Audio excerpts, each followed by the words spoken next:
are currently in the lower tram lobby at Gateway Arch National Park in the Visitor Center.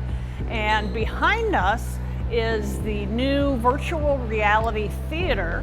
We are offering a brand new activity for Arch visitors, and we're really excited. It's very popular, and it's a different way to tell stories.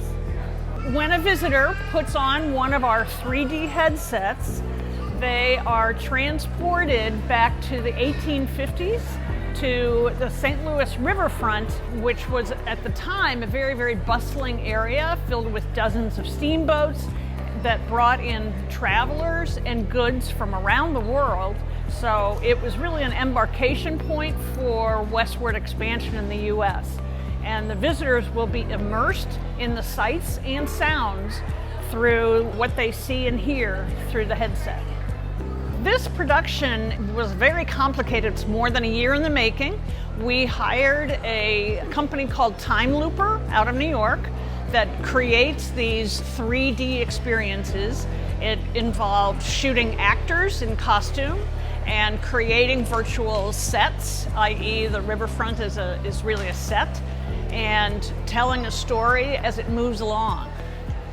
We have traditional storytelling methods here at the Arch. We have a lovely museum that tells a lot of the story of both the history of St. Louis and of the United States. And those techniques are wonderful. Some are interactive and people can read and see artifacts. But today's audiences often look for something a little more high-tech, especially kids. And we thought virtual reality, which is really what we're delivering here, is a new way to tell an old story. Many visitors come to the Arch, they just expect stories about the building of the Arch. They don't ask themselves, why is the Arch here? And it is here to commemorate the vision of Thomas Jefferson, who had the idea of exploring the western United States, but also of the many pioneers, mountain men, enslaved people who helped build this country. So the museum tells many of those stories. Someday we hope to have many virtual reality productions that tell additional stories of why we're here.